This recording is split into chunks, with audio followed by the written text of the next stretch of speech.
Have you ever wondered what's really behind an extraordinary paintings? Not the colors, not the technique, but the real life behind it. The thing that made someone pick up the brush and put that on canvas. Because some paintings are not only beautiful, they're confessions. Today, we are going to talk about Caravaggio, a man who was the greatest painter in Rome and its most wanted criminal. Hello everyone, my name is Dinara and I opened this channel to talk about works of well-known, less known and even forgotten artists. And the main reason is I do love art and I want you to love it too. Stay with me till the end.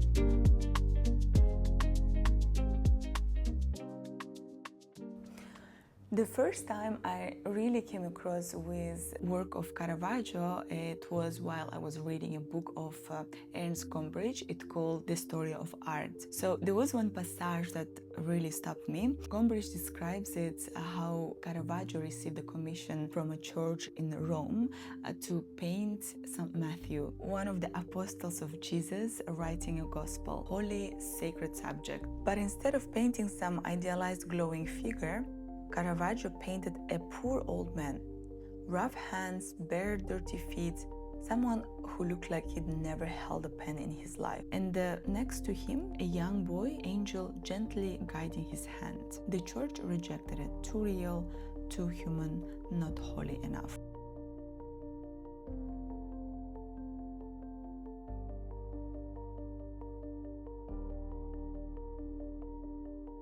I remember thinking like religious is always something is very sensitive, and when Caravaggio did this bold move, he really interested me, and I went and dig deeper in his story and in his paintings. Then I came across with David with the Head of Goliath, painted in 1610 and now hanging in the Galleria Borghese in Rome.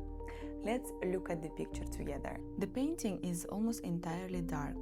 Black background, no landscape, no setting, no context, just two figures emerging from the shadow and the sword. David is on the left. He is young, barely more than a boy. One shoulder is out of his shirt, his arm is extended, holding something heavy. Look at his face. He's not celebrating, he's not proud.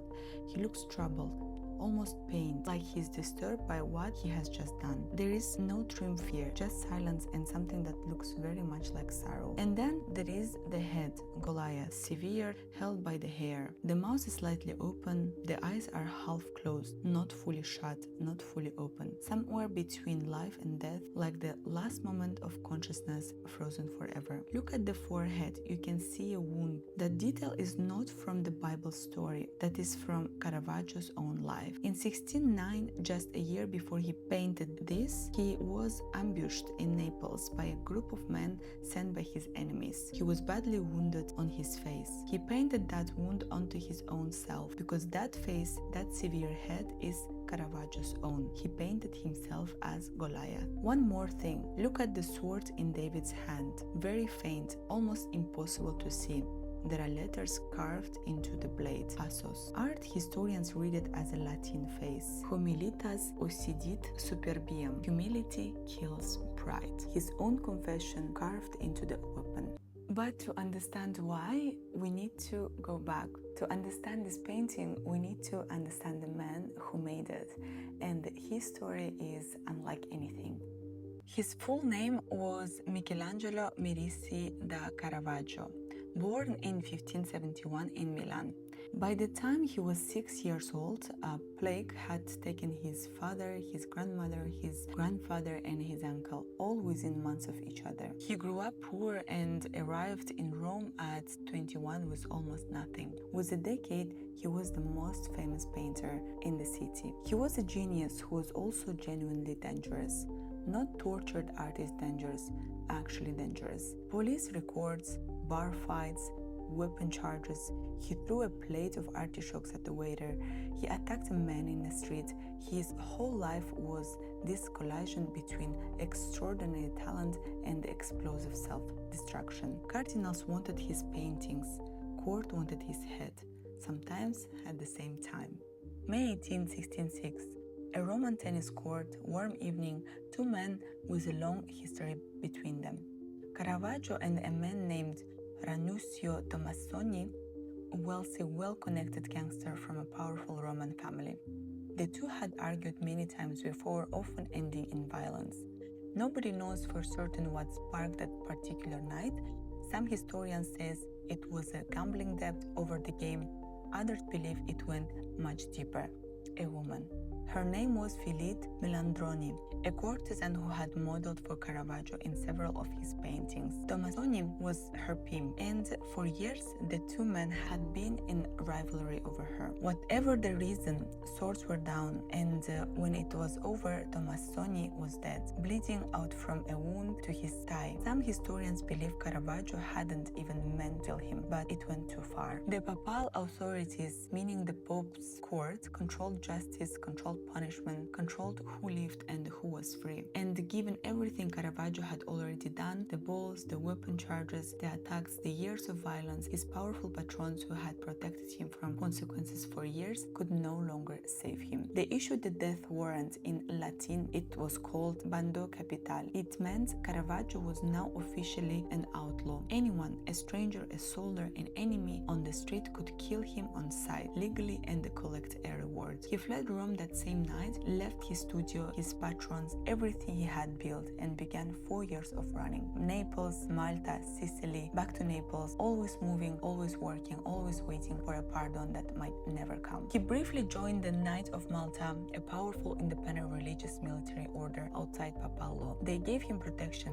made him a knight, and then he got into another fight, assaulted a senior knight, and was exiled from the order too. He could not stop, even on the run, even with a death sentence, he could not stop. It is during these 4 years, desperate, hunted, alone, that he painted this. Now look at it again, knowing that you know that severed head, the face of Goliath, is his own face. He painted himself as the monster, as the villain of the story, as the defeated being held up in the dark. Art historians believe this painting was a play. He sent it to Cardinal Scipione Borghese in Rome, one of the most powerful men in the city, hoping he would help secure a papal pardon. He didn't write a letter, he didn't beg. With words, he painted himself as Goliath, justly executed by the hero, and sent it to the man who could forgive him. He painted his own punishment and sent it to the man who could free him. Why I keep coming back to this picture? Because he painted himself twice in the same painting, as David and as Goliath, the good version of himself and the version that did something unforgivable. Most of us carry this kind of split somewhere. We know what we could have done, but we just don't usually put that on canvas and send it to a person who can judge us. Caravaggio never got his pardon in time. That same year, 1610, he boarded a boat heading north toward Rome, carrying more paintings as gifts, believing he was finally close. He never arrived. He died in a small port town called Porto Ercole, alone at his body in an unmarked grave, the paintings he was carrying gone. He never made it back. What Gombrich said about him is that he wanted to paint the world how it actually is, not as people want to see it. Thank you very much for watching today. I hope you enjoyed and I hope it was interesting factors. Just for you to know that we have only covered a fraction of his life, as Caravaggio has very, very full life. Of course, there are so many great paintings of him that has really nice stories as well, but we will leave that for a next episode. Thank you so much for watching. Have a beautiful day.